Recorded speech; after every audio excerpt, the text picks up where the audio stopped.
Good morning बच्चों। तो आज हम हिंदी ग्रामर में एक नया चैप्टर स्टार्ट करने वाले हैं जिसका नाम है क्रिया। क्या है? क्रिया। क्रिया को हम इंग्लिश में वर्ब कहते हैं। क्या बोलते हैं क्रिया को हम इंग्लिश में? वर्ब। और उसकी स्पेलिंग क्या होती है? बोलिए। BERB। VERB verb. ओके। तो क्रिया को हम अंग्रेजी में क्या कहते हैं? वर्ब कहते हैं। और क्रिया क्या होती है? क्रिया का अर्थ होता है काम या कार्य। क्रिया का अर्थ क्या होता है? काम या फिर कार्य।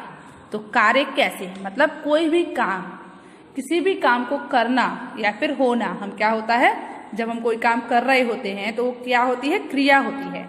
तो काम और कार्य क्या कहलाता है बच्चों? क्रिया कहलाती है। तो आपने जैसे कि पढ़ भी लिया है, क्रिया का अर्थ होता है काम या कार्य। जैसे आप 3 फोटो दिखाई दे रही हैं आपको, इन 3 फोटो में क्या काम हो रहा है ये देखते हैं। बिजली कड़कती है, तो बिजली क्या कर रही है? कड़क रही है। तो बिजली कौन सा काम कर रही है? कड़कने का काम कर रही है। ओके। पेड़ टूट गया, पेड़ क्या काम कर रहा है? टूटने का काम कर रहा है। पेड़ टूट गया, है ना।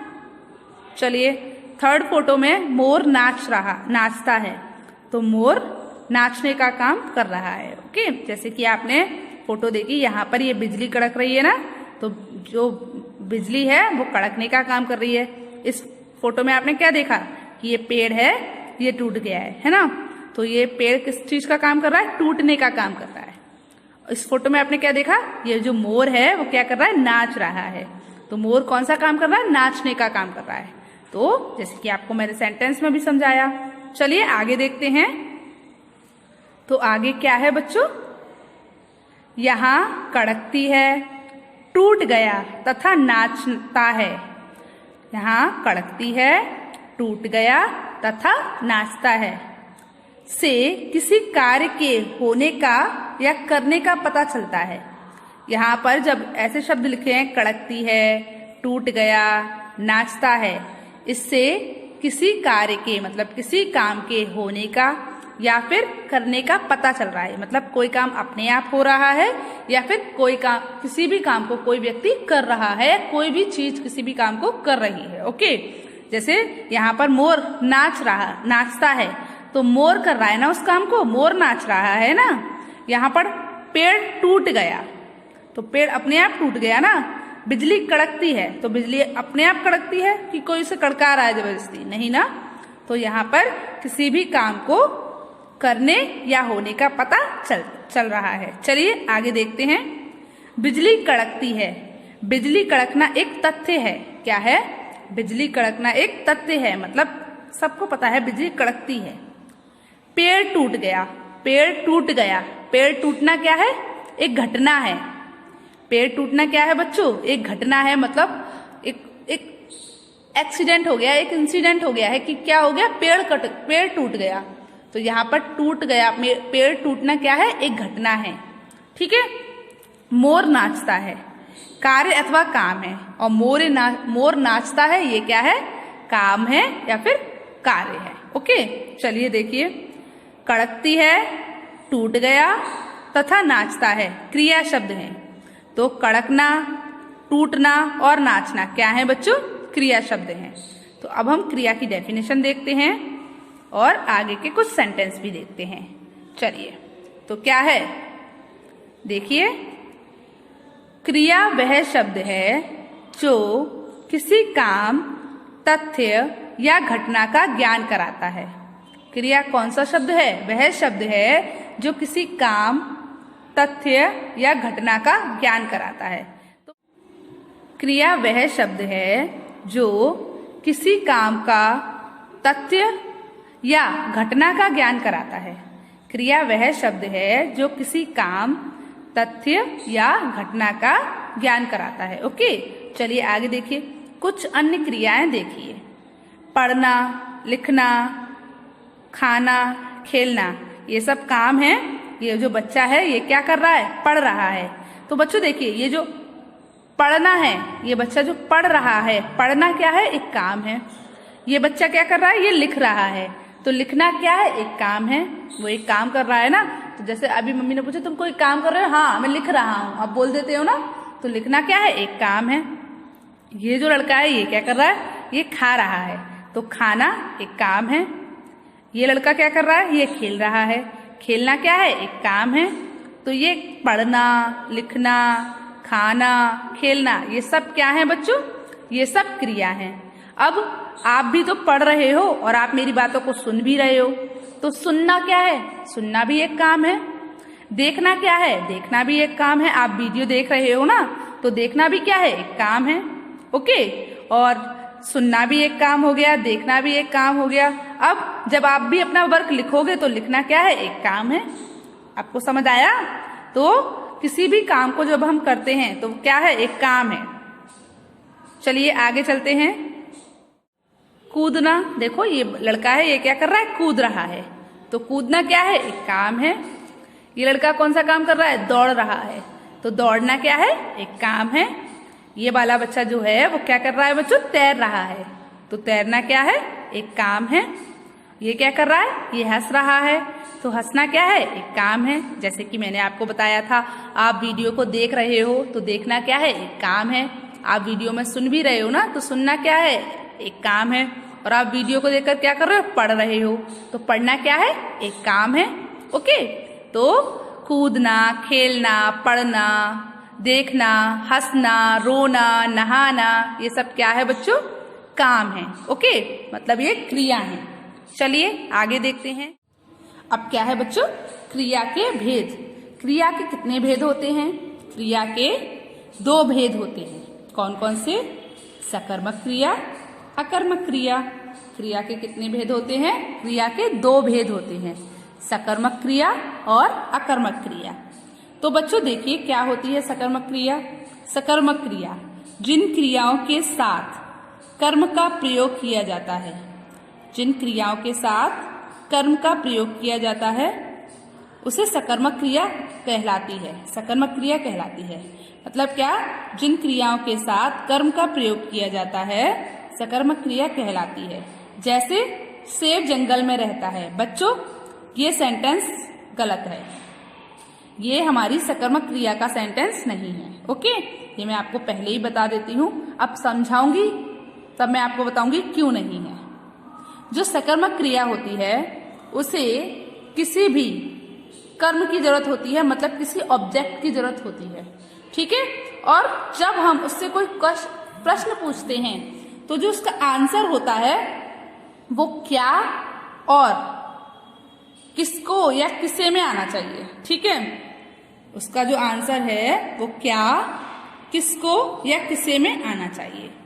अगर आपका आंसर क्या, किसे और किसको में आ रहा है तो वो आपकी सकर्मक क्रिया है। अगर आपका आंसर क्या, किसे या किसको में नहीं आ रहा है तो वो आपकी अकर्मक क्रिया है। चलिए देखते हैं कैसे। जैसे मैंने ये सेंटेंस बोला गलत है, कैसे गलत है देखिए। तो यहाँ पर क्या है, तो जैसे ये सेंटेंस है शेर जंगल में रहता है, तो जब आप इसका आंसर निकालोगे तो आपका आंसर क्या आएगा, शेर कहाँ रहता है। तो कहाँ में आंसर आ रहा है, इसका किसको, क्या और किसे में आंसर नहीं आ रहा ना, तो इसीलिए ये सकर्मक क्रिया नहीं है। ओके, तो शेर कहाँ रहता है, शेर कहाँ रहता है तो जंगल में रहता है, पर हमें तो क्या, किसमें आंसर ढूंढना है, क्या या फिर किसको में। तो ये इसीलिए ये क्या, ये सकर्मक क्रिया नहीं है।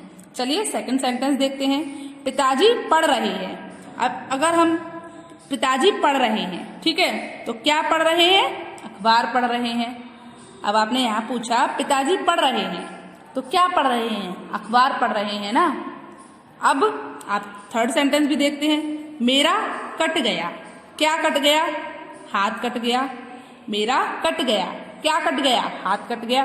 तो आपने जब यहाँ पर आपने क्या में प्रश्न पूछा तो आपको आंसर मिला ना हाथ। यहाँ पर आपने क्या में प्रश्न पूछा तो आपको आंसर मिला अखबार। जब आपने यहाँ पूछा था कि शेर कहाँ रहता है, आपने पूछा शेर क्या रहता है, ऐसे बोल सकते हैं आप, शेर क्या रहता है।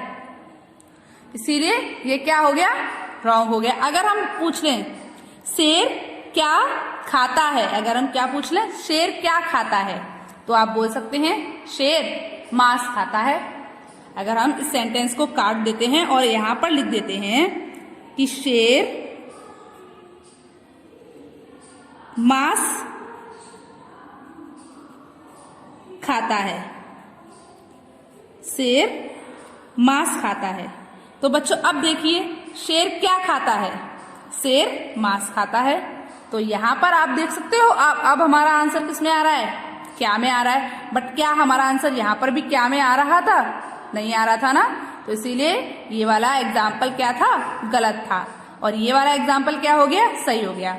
शेर क्या खाता है? शेर मांस खाता है। तो जिन क्रियाओं के साथ कर्म का प्रयोग किया जाता है, मतलब जिन क्रियाओं को कर्म की जरूरत होती है, क्या होती है? जिन क्रियाओं को कर्म की जरूरत होती है उसे हम सकर्मक क्रिया कहते हैं। मतलब अगर आप यहाँ पर लिखते हो शेर खाता है, तो आपका अपने आप ही आएगा क्या खाता है, तो आप कहोगे मांस। ठीक है। अगर आप नहीं भी लिखते शेर खाता है, आप ऐसे लिख देते, तो मैं पूछती ना क्या खाता है? मांस। आप बताते मुझे। मैंने कहा कि सीता देखती है, तो आप क्या पूछोगे? क्या देखती है? टीवी। सीता खरीदती है, क्या खरीदती है? कपड़े। आपका अपने आप ही आपका जो कर्म है, आपको उसकी जरूरत है, उसका आप मांग रहे हो ना ऑब्जेक्ट, इसीलिए। ठीक है। चलिए अब हम अपनी अगली क्रिया देखते हैं। तो जो हमारी सेकंड क्रिया है वो है अकर्मक क्रिया। तो अकर्मक क्रिया क्या होती है अब देखते हैं। अकर्मक क्रिया जिन क्रियाओं के साथ कर्म नहीं होता, मतलब जिन क्रियाओं को कर्म की जरूरत नहीं होती, अकर्मक क्रिया कहलाती हैं। मतलब वो अगर छोटा सा भी बोल रहे हैं तो वो अकर्मक क्रिया, मतलब उसको कर्म की जरूरत है ही नहीं। जैसे रमा फिसल गई, रमा फिसल गई। तो अब बताइए यहाँ पर आपको कुछ भी लगाने की जरूरत महसूस हो रही है? यहाँ पर ये खुद में कंप्लीट कर रहा है ना। रमा क्या फिसल गई तो नहीं बोलेंगे, रमा फिसल गई। आपको पता चल गया क्या हो गया? रमा गिर गई, रमा फिसल गई। पर जब आपने ऊपर पढ़ा कि पिताजी पढ़ रहे हैं, तो आपको पूछने की इच्छा हुई ना क्या पढ़ रहे हैं? अखबार पढ़ रहे हैं। अब आपने यहाँ देखा रमा फिसल गई, आपको पता चल गया क्या हो गया? रमा फिसल गई, रमा गिर गई। लड़का रोता है, तो यहाँ पर आप पूछोगे क्या लड़का क्यों रोता है? आप ये पूछोगे। अगर पूछोगे भी तो ये पूछोगे क्यों रोता है, कारण पूछोगे। आपको पता ही है ना लड़का रो ही रहा है, आपको पता चल गया ना। थर्ड सेंटेंस देखिए, नर्स खड़ी है। नर्स क्या है? खड़ी है। तो ये जो काम है इनको किसी भी कर्म की जरूरत नहीं है। ये खुद को कंप्लीट करके बता रहे हैं कि हाँ रमा फिसल गई, रमा मतलब गिर गई, लड़का रोता है। ठीक है। नर्स खड़ी है, नर्स खड़ी है, पर आप ये पूछोगे क्या खड़ी है? आप ये पूछोगे ना क्यों खड़ी है, कोई काम होगा। ठीक है। तो यहाँ फिसल गई, रोता है तथा खड़ी है क्रियाओं के साथ कर्म का प्रयोग नहीं किया गया है। क्रियाओं के साथ कर्म का प्रयोग नहीं किया गया है, इसीलिए यह क्या है बच्चों? बताइए, अकर्मक क्रिया है। तो बच्चों आपको सकर्मक व अकर्मक क्रिया समझ आई? आपको पता चला कि सकर्मक क्रिया क्या होती है और अकर्मक क्रिया क्या होती है? तो एक बार फिर से बताते हैं कि क्रिया के दो भेद होते हैं, सकर्मक क्रिया और अकर्मक क्रिया। सकर्मक क्रिया मतलब जिनको किसी भी कर्म की आवश्यकता होती है उसे हम सकर्मक क्रिया कहते हैं, और जिनको कर्म की आवश्यकता नहीं होती है उसे हम अकर्मक क्रिया कहते हैं। तो बच्चों आपको सकर्मक और अकर्मक क्रिया समझ आई? चलिए गुड बाय।